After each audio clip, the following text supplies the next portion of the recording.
Welcome, Dr. James Beckett, Sports Card Insights. The Panini Prism Football Hobby Box. Today is the release date. In fact, Adam Palmer on Hobby News Daily was talking about one of the breakers jumped the gun, had already broken the product, and that this was unofficially, I think, Panini Prism Week, because there's several products being released. But I got a hobby box, 12 cards per pack, 12 packs per box. Jalen Hurts on the front of the box.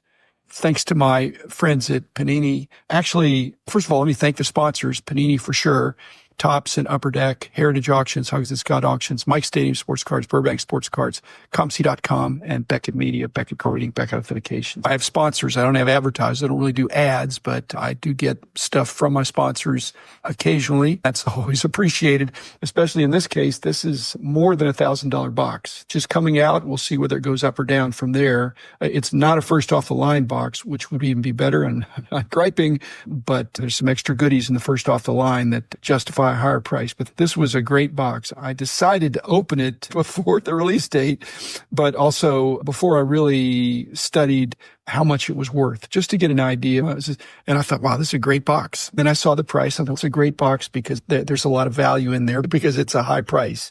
Okay, the box is very detailed in terms of telling you what you're going to find. And in this day of CT scanning of boxes and packs, I think this is a step in the right direction, because it does say you're going to find 10 numbered prisms, you're going to find 4 silver prisms, and then 2 autographs. And they're saying that's going to be on average, but the average is pretty tight in the way they distribute this.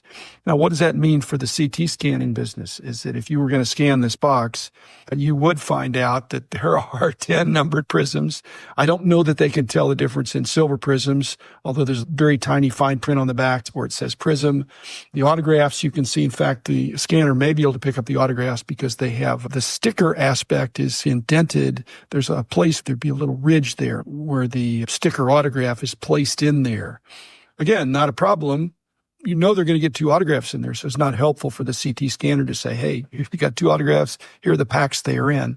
Most boxes are not sold by the pack anymore, I don't think. It's just too obvious. Anybody would be leery buying 1 pack out of a box. That's why breaking is you're unsealing the box and breaking out the packs and then divvying it up according to the parameters of the break. But this Panini product, most people I think would consider the Panini Prism brand the flagship product from Panini since 2012, I think.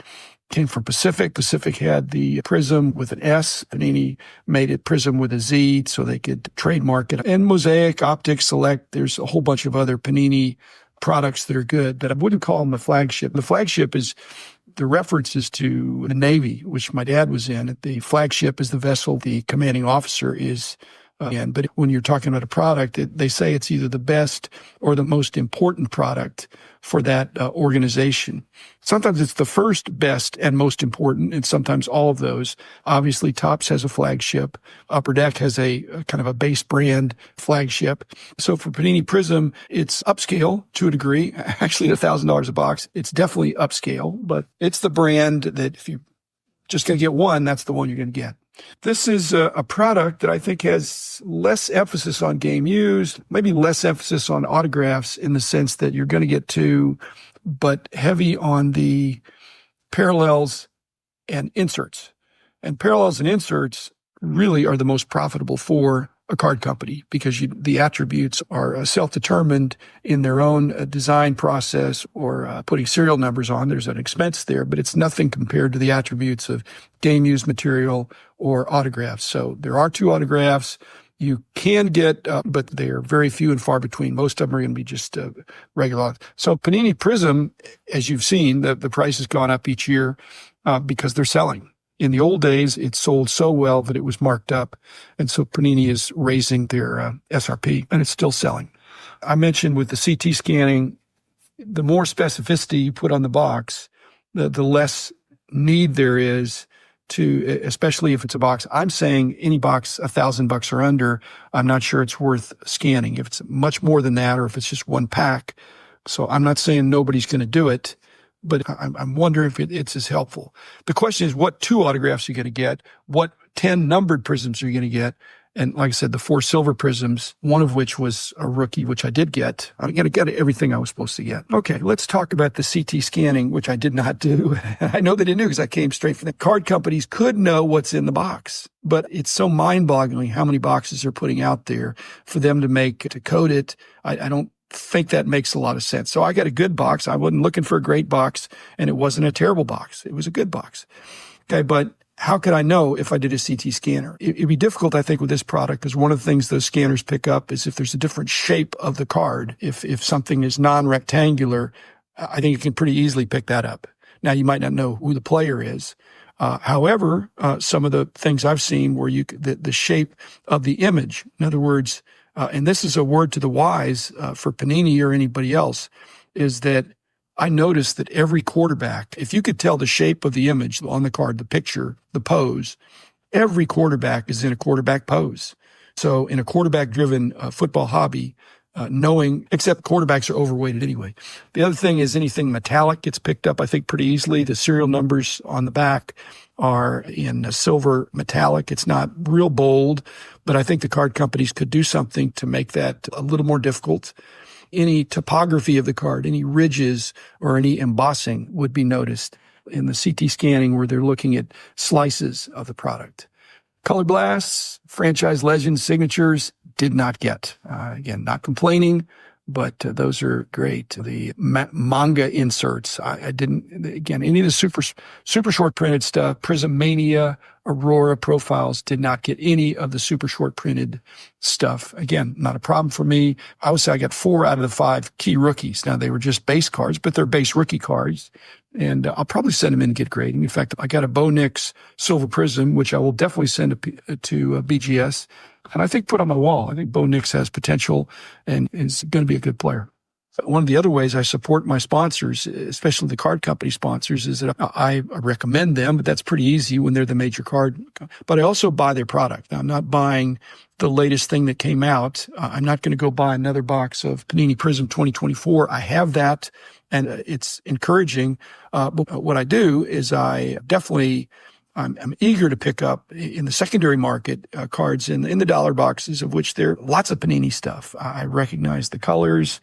You need to know which ones are the better inserts, what colors. It's easy to see a serial number, but it's not easy to know which colors or things are a little bit better and justifying paying $1 for it.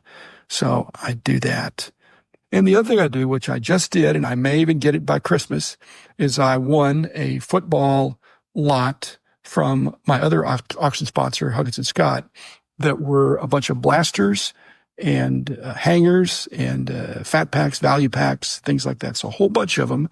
So I think I got a quantity discount. But the card companies, their job is in one sense done when they sell the product, but in another sense, if they don't have active, vibrant, robust secondary market sales, that's not good for the brand. And so I'm doing my part to buy Panini cards and other cards out of the dollar boxes. Occasionally I bought this, and like I said, I hope I get it before Christmas. I don't know that I will.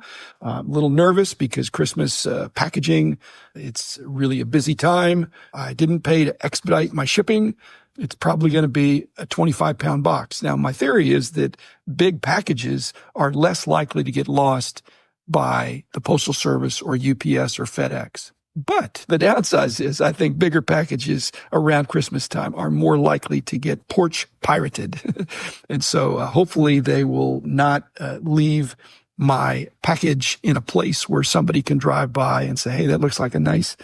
It won't scream that it's cards, but it could be a bigger box. It's got a bunch of hangers, and I really enjoy going through. In fact, I'm eager to hear if you have any questions or issues or help for me for how I should go about breaking these, let's just say dozens, scores. It's a whole bunch of football hangers, blasters, fat packs, value packs, whatever. And they're almost all from Panini, virtually all from Panini, obviously.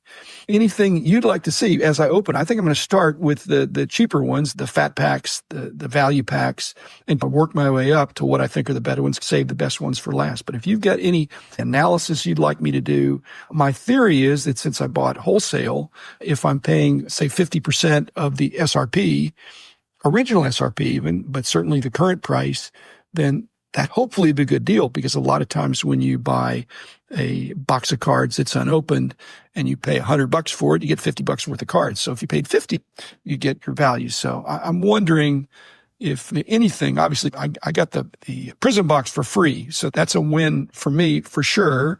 And that was great. So, but then I'm still going to go out there and buy. And when I buy at 50, again, I won it in the auction. So nobody bid higher than me. And I bid up to probably about what I thought would be 50% of the current value. So I'm hoping it'll be a profitable opening experience. So anything you'd like to see in terms of analysis, I'm thinking about it for every 10 hangers, how many of them would exceed the value of what the current price of the hanger. Now, they don't have SRPs on them, and I'd have to look them up. But if it's a $10 hanger, 90% of the packs could wind up being less than $10 worth of value. But maybe the one makes up for it. I'm going to try to figure out what is my expected value and how many did I win? Do I win on 1 out of 10? And is my average return 80%? But then the other thing that is driving many of these sales is the aspect of what's the maximum, what's the best card I got? What's the best card I could have gotten? And what's the best card I did get? What I could get and what I did get. Just a lottery aspect to it. I always want a game of skill. The skill for me is I think I bought right. That's a skill. So I didn't pay full price. I bought a wholesale lot. They weren't years of foot. They're 20, 21, 22. So they weren't necessarily the best rookie crops. I'm patient. I love low supply cards. Low demand is okay as long as it's not no demand. But frankly, when people are griping about the odds for cards, it's better than the state lottery. I promise you that. Actually, it might not be better than slot machines in Vegas, but it's more fun. It's more fun. Slot machines, I think the house only takes 5 or 6%. So they really want to draw people in with that. It's just no fun with the one-armed bandits after a while, I don't think.